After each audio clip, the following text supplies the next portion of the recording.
Ok, on va enchaîner avec la deuxième partie des bases de N8N. La fois passée, on a vu entre autres les bases de N8N, comment est-ce que N8N fonctionne, l'interface, les différents points clés, les différents points les plus importants à retenir sur l'interface de N8N, où est-ce qu'il faut aller pour régler tel ou tel problème. On va continuer dans la même perspective aujourd'hui. On va cette fois-ci commencer par développer notre premier workflow, mais on va s'appesantir aujourd'hui sur les agents IA, parce que c'est ce qui se fait le plus aujourd'hui sur N8N. Quelles sont les différentes parties d'un agent IA. Et ensuite, on va enchaîner sur les différentes nouveautés qu'N8N a lancées récemment pour décupler notre productivité sur la plateforme tout simplement. Let's go. Donc, on va enchaîner avec les nœuds HTTP. Donc, déjà, pour créer un workflow, n'oubliez pas cette règle importante de toutes les façons. Voilà, sans ça, vous ne pouvez pas exécuter votre workflow. Un workflow commence toujours par un trigger qui est un déclencheur. Il y a différents types de triggers déjà dans un premier temps. Voilà, un déclencheur peut être lié par exemple à une application, un événement qui se passe sur une application. Donc, lorsqu'un événement se produit sur une application, une automatisation est directement déclenchée. Donc, ce qui fait qu'on a plusieurs types de déclencheurs de triggers ici. Donc, le trigger manually, c'est ce que vous allez très souvent utiliser. Le on-app event, c'est ce que je vous disais tantôt. Lorsqu'il y a un événement sur une application, donc l'automatisation est enclenchée directement. Donc, il y a pas mal de triggers liés à pas mal d'applications. Aujourd'hui, vous avez vu Google Drive, Google Sheet, etc. Donc, il y a pas mal d'applications qui ont des triggers sur N8N. Donc, on schedule, c'est pour démarrer le workflow quotidiennement. Si vous avez un intervalle de temps dans lequel vous voulez démarrer le workflow ou une heure précise dans lequel vous voulez démarrer le workflow chaque jour, vous pouvez la programmer avec le on schedule. Donc ensuite, on a le on webhook call. Donc lorsqu'il y a un événement sur le serveur, l'automatisation est déclenchée instantanément. On va voir ce que c'est qu'un webhook un peu plus loin dans la vidéo. Donc on form submission, lorsque un formulaire est rempli, donc on enclenche donc l'automatisation. Donc vous pouvez l'utiliser si vous avez des formulaires remplis par exemple. Donc ensuite on a le when executed by another work. Lorsqu'un autre workflow fait appel donc à ce workflow, donc on enclenche l'automatisation. Maintenant on a le on chat message. Voilà, lorsqu'on reçoit un message du chat, donc on enclenche tout simplement l'automatisation. Donc vous avez pas mal de triggers ici que vous allez découvrir au fur et à mesure que vous vous exercez sur N8N tout simplement. Donc le trigger manually, c'est ce qu'on va utiliser pour notre workflow pour vous expliquer un peu comment fonctionnent donc les modules HTTP et les modules webhook. C'est ce qu'on va attaquer là maintenant. Donc là, on va intégrer le module HTTP. Donc je vais chercher HTTP. Donc là, hop, là, je récupère le module HTTP. Donc le module HTTP fonctionne un peu comme voilà ce que fait votre navigateur par exemple. Ok, je prends par exemple ce site. Avant d'obtenir ce site-là, il y a une requête qui a été effectuée derrière avant l'affichage de la page. Donc cette requête qui a été effectuée, c'est une requête HTTP qui a été effectuée vers le serveur de ce site web et la réponse en retour, c'est le code source de cette page là qui est tout simplement affiché. Donc vous allez voir, hop là, donc on va reprendre ce même lien là, donc on va la coller tout simplement là, hop là. Donc voici le lien, on va rien mettre, on va garder la méthode à get parce que c'est le get qui est utilisé généralement. Hop là, on va tester. Et vous allez remarquer que c'est le code source de la page qui m'est littéralement renvoyé. Donc voilà, donc lorsque vous allez dans data ici, dans le JSON, tac, vous avez le code source de la page. Et donc c'est le code source de la page qui est renvoyé, qui est maintenant traduit par le navigateur et vous avez donc les belles images qui s'affichent donc sur votre navigateur. Donc c'est comme ça à peu près qu'un navigateur fonctionne. Il envoie une requête sur le serveur et le serveur lui renvoie une réponse en retour. Maintenant, comment est-ce que fonctionne le webhook? Le webhook, c'est le contraire du HTTP request. C'est plutôt le serveur qui envoie maintenant une requête à l'utilisateur. Ça veut dire que lorsqu'un événement se déclenche sur le serveur, immédiatement une requête est envoyée à l'utilisateur. Ça peut être un mail, ça peut être un SMS, ça peut être voilà la logique du workflow que vous allez mettre tout simplement en place. Donc pour utiliser un webhook, donc tout simplement ce qu'on va faire, on va rajouter un module webhook. Donc on fait add node, on va chercher donc tout simplement webhook. Donc on va utiliser donc le trigger du webhook. Donc lorsque je fais appel au module webhook ici, donc j'ai le lien tout simplement qui s'affiche là avec les différentes méthodes, voilà, get, etc. ici. Donc vous avez une URL de test. Lorsque vous êtes en train de créer votre application et que vous êtes en phase de test, vous utilisez le lien. Lorsque maintenant l'application est grand public, vous pouvez switcher donc sur ce lien là. Donc vous avez un lien test et un lien de production. Donc on a la partie méthode ici. Donc dans la partie méthode, on a le post, le get. Le get, c'est ce qu'on a utilisé voilà au niveau du HTTP. On peut aussi utiliser un post aussi au niveau du HTTP. Donc il y a pas mal de méthodes pour requêter donc sur voilà un serveur. Donc ici, ce qu'on va choisir ici, c'est le post. Tac. Ce que je vais faire, c'est tout simplement désactiver, voilà, ce workflow là, tac, je vais désactiver. Voilà, j'ai créé un autre workflow ici avec un HTTP request. Ce qu'on va faire, c'est tout simplement retourner au niveau du webhook ici, reprendre ce lien là, hop là, tac, et envoyer des informations à ce lien-là. Et vous allez voir que le webhook ici va pouvoir récupérer donc les informations lorsqu'on fera donc voilà le requêtage HTTP tout simplement derrière. Je copie le lien, je viens la coller tout simplement au niveau du HTTP ici, hop là, au niveau du lien ici, tac, parfait. Donc ce qu'on va faire, on va utiliser une méthode post ici et on va créer un body ici. Et dans le body, on va insérer des données. On va dire par exemple nom Jeffrey comme nom ici, tac. Donc on va voir si on pourra récupérer donc le nom et sa valeur de l'autre côté ici. Donc ce qu'on va faire déjà dans un premier temps, c'est faire un listen test event. Ok, comment est-ce que le webhook fonctionne? Il est à l'écoute sur le serveur, il est constamment à l'écoute sur le serveur. Dès qu'un événement ou des data arrivent par exemple sur le serveur, tac, il enclenche l'automatisation. Ok, que va faire la requête HTTP? La requête HTTP va envoyer tout simplement des données vers le serveur. Et normalement, vu qu'il est à l'écoute, tac, dès que des données arrivent sur le serveur, il va tout de suite enclencher l'automatisation. On n'a véritablement pas d'automatisation qu'on a créée ici. Donc, ce qu'on va faire tout simplement, c'est voir donc les données qui arrivent donc au niveau du module webhook ici. Donc là, tac, c'est fait. Donc, ce qu'on va faire, c'est faire un test step.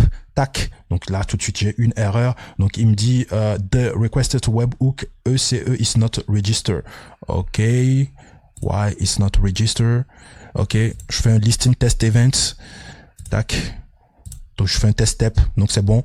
Donc, j'avais pas activé le module. Le module était désactivé de l'autre côté. Le webhook n'était pas enclenché. Je veux dire, de l'autre côté. Donc là, message workflow was started. Donc, le workflow a été bien enclenché ici. Donc là, tout de suite, vous allez voir, quand je reviens ici, vous allez voir l'ensemble des données qui est parvenu donc au serveur littéralement. Donc là, donc j'ai le host, celui qui a envoyé des informations additionnelles. Maintenant, ce qui nous intéresse ici, c'est le body, le nom Jeffrey qui a été bel et bien envoyé. Donc voilà, vous pouvez transporter des données comme ça d'une application à une autre grâce donc au HTTP, au webhook. Donc le webhook, vous pouvez l'utiliser dans le cas de figure où vous voulez enclencher immédiatement une action dès que vous recevez donc des données, des data par exemple. Donc dès qu'une donnée arrive instantanément, boum, effectue cette action. Donc voyez le webhook comme voilà cette colle là, une colle qui va interconnecter en quelque sorte les applications, qui va coller les applications, donc va récupérer les différentes données entre applications et exécuter des workflows derrière. Donc voilà pour ce qui est du webhook et de l'HTTP request que vous allez très souvent utiliser dans différents workflows. Donc on va attaquer la partie agent. Donc là, tac, on va supprimer ça, on va garder notre petit trigger ici et donc tac, on va enchaîner avec notre agent. Comment créer un agent IA? Vous allez tout simplement dans la partie Advanced AI ici et normalement vous avez donc le fameux nœud agent IA ici que vous allez utiliser donc pour tout simplement créer votre agent IA. Au lieu d'utiliser le clicking test workflow, on va plutôt utiliser donc un autre trigger qui est le trigger du chat. Donc voilà, pam, on va aller on chat message received et tac, voilà. On va la déplacer ici. Donc voilà. Donc on a notre petit chat qui s'est affiché ici. Donc lorsqu'on chatte, on chattera directement avec l'agent IA ici. Donc, comment fonctionne un agent? Un agent est d'abord doté de ce qu'on appelle un modèle de base. Donc, le modèle de base, voilà, c'est le LLM derrière qui va permettre à l'agent de comprendre votre question, d'analyser votre question et de vous répondre, voilà, derrière, de pouvoir formuler votre réponse derrière. Voyez-le un peu comme un humain, comme un humain fonctionne. Déjà, un humain, quand il naît, il capte des données, il analyse son environnement, la langue, etc. Et au fur et à mesure qu'il grandit, au fur et à mesure qu'il évolue, il réfléchit dans la langue qu'il a appris depuis le bas âge.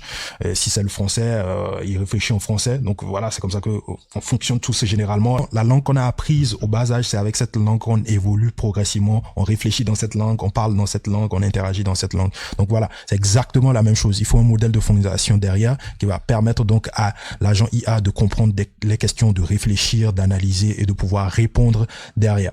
Donc ensuite, il y a la mémoire. La mémoire, c'est très important. Voilà, dans la vie d'un homme, si t'as pas de mémoire, t'avances littéralement pas dans la vie. Donc la mémoire, elle permet tout simplement de stocker donc l'historique des conversations que vous avez eues. Donc voilà, il faut une mémoire pour l'agent pour qu'elle soit performante et pour qu'elle puisse donner des réponses dans le contexte dans lequel vous discutez, par exemple. En ayant l'historique des différentes conversations que vous avez eues, donc il pourra donc contextualiser donc votre question et pouvoir vous donner donc la réponse adéquate. Et ensuite on a la partie outils. Donc c'est cette partie qui va rajouter véritablement de la plus-value à votre agent et qui va faire en sorte que votre agent ne sera pas qu'un agent conversationnel, mais un agent qui effectue des actions grâce à des outils. C'est un peu comme, voilà, on va le ramener à l'être humain. Un développeur par exemple, c'est un être humain. Donc il peut pas effectuer sa tâche s'il n'a pas de PC, s'il n'a pas de clavier, de souris, s'il n'a pas de logiciel installé. Donc tous ces éléments-là sont les outils qu'un développeur utilise pour travailler. Donc, c'est la même chose pour un agent. Un agent a besoin d'outils pour pouvoir effectuer des actions. Sans outils, il est littéralement useless. On va dire ça comme ça. Il va vous apporter des réponses textuelles, mais ne va pas pouvoir effectuer les actions comme vous le voulez. Et donc, c'est littéralement cette partie qui est véritablement le game changer des agents IA aujourd'hui. Donc voilà les trois différentes parties généralement avec lesquelles vous allez dealer, vous allez travailler avec les agents IA. Donc on va mettre notre modèle de base. Donc pour notre modèle ici, on va aller sur le modèle de OpenAI. On va utiliser le GPT-4o mini. On va choisir un compte ici. Je vous ai déjà montré comment est-ce que vous pouvez vous connecter. Pour vous connecter, tout simplement, il faut créer un credential. Vous cliquez tout simplement sur Create ici. Et vous renseignez votre clé API. L'idée de l'organisation, c'est optionnel. Vous n'avez pas besoin de remplir cette partie. Et le base URL ici, l'URL de base, vous n'avez pas besoin de la changer. Donc, vous la gardez intacte comme cela. Tac. Donc, une fois que vous êtes connecté avec la bonne clé API, vous choisissez donc le modèle de langage que vous voulez utiliser. Si c'est le GPT-4o mini, la O1 Preview, ce genre de choses. Donc, vous avez donc le choix entre pratiquement tous les modèles de OpenAI. Donc là, on va garder le GPT-4o mini, tac, ici. Donc, on a notre modèle de base. Maintenant, on va configurer notre mémoire, la partie mémoire. La mémoire, c'est là où on va stocker donc l'historique des différentes conversations. Donc, si vous n'avez pas une base de données où stocker donc l'historique des conversations, donc vous pouvez aller avec le Windows Buffer Memory ici. Donc, c'est ce que moi j'utilise généralement pour faire des tests rapides. Voilà. Donc, après ça, vous avez d'autres options. Vous avez donc voilà une base Postgre. Si vous avez une base Postgre configurée, vous pouvez donc intégrer donc cela. Donc, on va choisir le Windows Buffer ici, tac. Voilà, le contexte window length, c'est le nombre d'interactions que votre window buffer peut enregistrer. Donc là, on est à 5, ça veut dire que les 5 dernières interactions que vous avez eues dans votre chat, il sera enregistré donc dans le Windows buffer. Donc toujours les 5 dernières interactions. Donc là, vous pouvez augmenter si vous voulez. On va la garder à 5 ici. Donc après la partie tool, vous pouvez rajouter des outils comme vous voulez. Donc vous avez des vector store ici, Supabase. Donc vous avez différents types de vector store. Les vector stores, ce sont voilà des bases vectorielles où vous allez stocker des documents. Lorsque vous êtes en train, par exemple, de créer un RAG, par exemple, on fera une autre vidéo pour vous montrer ce qu'est concrètement un RAG, comment est-ce que vous pouvez créer un RAG. RAG, pour ceux qui ne le savent pas, c'est Retrieval Augmented Generation. Donc, c'est tout simplement un système qui permettra donc à l'agent d'aller puiser ces informations dans une base de connaissances que vous allez mettre en place avec différents documents. Ça peut être des PDF, des documents Word, ce genre de choses. Et ces documents-là, vous allez les enregistrer donc dans une base vectorielle. Donc, vous aurez besoin d'une base vectorielle pour pouvoir effectuer donc cela. Donc, on revient dans la partie tools. Voilà, excusez-moi. Tac. Donc, dans la partie tools, vous pouvez rajouter un peu de tout. Vous pouvez faire appel à un autre workflow. Vous pouvez, exécuter du code Python, par exemple. Voilà, vous pouvez faire appel à une requête HTTP, vous pouvez rajouter pratiquement tout, rajouter des modules. Donc, ce qu'on va rajouter ici, on va rajouter un module Gmail, par exemple, parce qu'on va s'envoyer un mail juste comme ça, tac. Donc, voilà, parfait. Donc, pour utiliser le module Gmail aussi, il faut créer une connexion. Donc, c'est assez simple. Donc, il faut tout simplement aller ici dans la partie Credential, ou vous connecter directement avec votre compte Google et puis le tour est joué. C'est ce que j'ai fait dans mon cas ici. Donc, je fais un close ici. Et donc, là, on va en venir à la nouvelle fonctionnalité donc de N8N qui vous permet littéralement, au lieu de remplir cette partie, ces différentes parties à la main, donc ce que vous allez faire, c'est tout simplement cliquer ici. Donc là, lorsque je survole, vous voyez qu'il me dit let the model define this parameter. Donc le modèle va définir par lui-même ces différents paramètres au lieu de vous casser la tête à définir tout simplement ces paramètres-là. Donc lorsque je clique là-dessus, donc on va laisser donc le modèle remplir donc ces parties-là. Donc email en HTTP en format HTML, excusez-moi. Tac, on va garder le format HTML, voilà, format HTML, et le message aussi, on va laisser donc le modèle effectuer cela. Donc c'est à l'agent maintenant de définir donc ce qu'il doit mettre ici, ce qu'il doit mettre ici, ce qu'il doit mettre dans la partie subject, ce qu'il doit mettre dans la partie message. Donc c'est à l'agent de définir cela, c'est plus à nous de définir cela. Donc c'est super comme fonctionnalité, vous n'avez plus besoin de vous casser la tête à configurer, à savoir ce que vous devez mettre ici, à qui vous voulez envoyer le mail ou ce genre de choses. Donc vous laissez tout simplement l'IA le faire à votre place. Voilà, ici vous pouvez rajouter autant de tools, de modules que vous voulez. Alors ça va dépendre de ce que vous voulez faire concrètement avec l'agent IA. Littéralement ici notre agent IA doit envoyer des mails sur la base donc des informations qu'on va lui fournir donc dans notre chat. Là c'est parti, je lui pose la question quels sont les 10 commandements d'un bon codeur. Tac. Tout de suite, il va enclencher le trigger, ensuite va faire appel à l'agent et l'agent, tac, va donc faire appel au modèle, utiliser le modèle pour nous renvoyer tout simplement la réponse. Donc là, on a la réponse ici. Tac, parfait, voici les 10 commandements de bon codeur. Tac, on a ça. Donc là, on va lui demander d'envoyer donc cette réponse-là par mail. Donc là, la requête est simple. Envoie cette réponse par mail à dozitpro@gmail.com. Tac. Donc là, boum, il est en train de travailler. Il travaille. Donc parfait, il vient de terminer. Tac. Vous avez vu, le module a été coché. Donc il a su directement qu'il fallait donc utiliser donc cet outil, donc ce module pour pouvoir envoyer le mail. Tac, derrière. Donc on va cliquer tout simplement sur le module pour voir ce qui s'est passé. Donc tac, voici. Donc là, on a tout. Donc l'adresse mail que je lui ai spécifiée. Donc les 10 commandements d'un bon codeur. Donc c'est le sujet. Et ensuite, tac, le message. Donc on va voir si on a reçu véritablement le message. Donc voilà, on a reçu le message. Voici la liste des 10 commandements d'un bon codeur. Mais par contre là, c'est mal formaté ici. C'est littéralement mal formaté. Mais en tout cas, on a quand même la réponse. Donc on pourra prompter par la suite, itérer encore pour lui demander de reformater par exemple le mail. Et littéralement, ce style d'automatisation, vous pouvez l'utiliser pour créer une newsletter automatisée. Par exemple, si vous avez une liste d'utilisateurs auxquels vous devez envoyer quotidiennement une newsletter, vous pouvez l'utiliser. Là, le mail a été bien reçu. Donc ce qu'on va faire par la suite, c'est tac, venir tout simplement ici. Essayez aussi d'enregistrer par exemple dans notre calendrier. Donc voilà, essayez de chercher le calendar, Google Calendar Tool, tac, boum, on l'a ici. Donc le credential, on va la créer très rapidement, on va faire un sign in. Donc parfait, on est connecté à notre compte Google Calendar, boum. Donc ce qu'on va faire ici, c'est voilà. Donc là, par défaut, on a déjà des valeurs qui sont déjà renseignées. Donc le start time, c'est-à-dire la date à laquelle l'événement qu'on veut enregistrer dans notre calendrier va débuter et puis ensuite la fin. Donc c'est enregistré par défaut. Donc ce sont des valeurs par défaut, des expressions par défaut ici. Donc ce sont pas des valeurs fixes. Donc ce sont des variables dynamiques ici. Et ce qu'on va faire, on va laisser donc le choix au modèle de pouvoir la renseigner parce que c'est pas forcément donc ces valeurs là qu'on va insérer à chaque fois.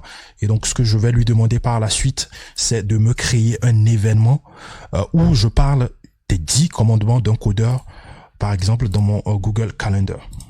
Donc là, je lui demande crée-moi un événement sur le 27/02. Voilà. À 20h sur le sujet et directement, tac, l'événement est créé. Tout de suite, l'événement est créé, donc on a le module qui est très bien utilisé. Donc on va vérifier tout simplement, voilà ce qu'on a en output ici, tac. Donc là, l'événement est très bien créé. Donc on va aller dans notre Google Calendar pour voir si on a véritablement cela. Donc on est sur le Google Calendar, on va descendre là et vous allez voir tout de suite. Donc ça a été bien renseigné, les 10 commandements d'un codeur, tac. Donc parfait, donc l'événement a été ajouté avec succès. Donc voilà, c'est assez simple de créer un agent IA et d'interagir avec elle. Maintenant après, ça sera à vous maintenant de pouvoir intégrer maintenant l'agent IA dans d'autres chatbots parce que là c'est le chatbot intégré de N8N. Voilà, donc c'est le chatbot de N8N. On fera d'autres vidéos où je vais vous montrer comment est-ce que vous pouvez intégrer un agent IA au sein de notre chatbot, un chatbot externe que vous pouvez exporter. Donc avant de terminer donc cette deuxième partie, donc on va profiter donc pour parler aussi du dernier modèle de Claude qui vient tout simplement de sortir. Comment est-ce que vous pouvez l'intégrer donc dans voilà la création d'un agent IA ici. Donc le Claude 3.7 qui vient de sortir, un super modèle pour créer, pour générer surtout du code. Tout simplement ce qu'on va faire, c'est aller sur la console d'Anthropic pour pouvoir générer donc une clé API très rapidement. Donc ce que vous allez faire, vous allez vous connecter donc sur ce lien là, le lien je vais le mettre dans la partie ressources, donc dans la partie console.anthropic.com/login. Tout de suite vous allez tomber sur cette interface. Ok, pour intégrer le dernier modèle de Anthropic, il suffit juste de venir au niveau de API Keys ici pour générer votre clé API ici. Donc une fois que la clé API est générée, vous allez tout simplement dans votre automatisation ici. Donc voilà, on va revenir, on va créer notre agent, on va rajouter donc notre modèle. Donc on va aller sur Anthropic Chat Model et donc on va créer notre credential qui voilà, c'est le même procédé hein, pour créer un credential sous OpenAI que sous Anthropic. Tac, On va insérer notre clé API ici, on va faire un save ici. Donc on va voir si ça marche. Donc la connexion est réussie. Donc voilà. Donc Anthropic Account ici. Donc là vient le moment où il faut sélectionner donc le modèle. Tac. Donc on n'a pas le 3.7 pour l'instant ici dans la liste des modèles. Donc ce que vous allez faire, c'est aller dans la partie expression qui vous permet tout simplement donc de modifier donc votre modèle et vous collez tout simplement Claude 3.7 Sonnet 2025-02-19 ici. Donc c'est ce que vous allez coller ici. Donc si vous ne retrouvez pas les modèles ici dans la partie fixe ici, donc vous pouvez aller dans la partie expression et mettre voilà le modèle qui n'apparaît pas. Visiblement ici la 3.7 n'apparaît pas, donc vous forcez, donc vous collez tout simplement le modèle en allant dans la partie expression ici. Et donc c'est fait. Hop là, donc on va tester l'agent tout simplement. On va supprimer ça. Ce qu'on veut, c'est plutôt le trigger pour le on-chat. Voilà, parfait. Donc on a le on-chat ici. Donc on va ouvrir notre chat. Attendez 2 secondes. C'est pas encore lié. Donc voilà, parfait. Donc on va ouvrir notre chat. On va dire quels sont les 10 commandements d'un codeur. Tac. Donc là, il tourne, il va chercher dans le module Anthropic et boum, et tout de suite j'ai la réponse. Les 10 commandements d'un codeur. Tac. Donc parfait. Donc c'est comme ça que vous pouvez l'intégrer. Donc il y a une autre option, l'option de Open Router que vous pouvez utiliser. Donc Claude 3.7 est présent ici. Vous pouvez utiliser Open Router. Il y a le module Open Router qui est bel et bien présent aussi sur n8n. Donc si vous faites Open Router, vous allez retrouver donc le module Open Router. Et donc Open Router, vu que c'est un large catalogue de modèles de langage, une seule clé API pour voilà tous les modèles de langage, que ce soit propriétaire open source présents sur le marché. Donc vous pouvez donc littéralement utiliser donc Open Router pour le faire, ou soit utiliser tout simplement le module d'Anthropic et utiliser la technique que je vous ai montré. Vu que la 3.7 n'est pas encore dans la liste des modèles, donc il faut donc passer par la partie expression et coller exactement donc le nom du modèle 3.7 Sonnet 2025-02-19. Donc voilà à peu près comment ça marche. Donc voilà tout pour les différentes bases, ce qu'il faut connaître concrètement pour commencer par débuter la création de workflow sous n8n. Si vous avez d'autres questions par rapport à cela, n'hésitez pas à les poser. Je referai d'autres vidéos pour approfondir voilà les points clés que vous n'avez pas forcément bien compris dans les 2 vidéos. Et je vous retrouve tout simplement à la prochaine. C'était Mr. Opi. Prenez soin de vous. Peace.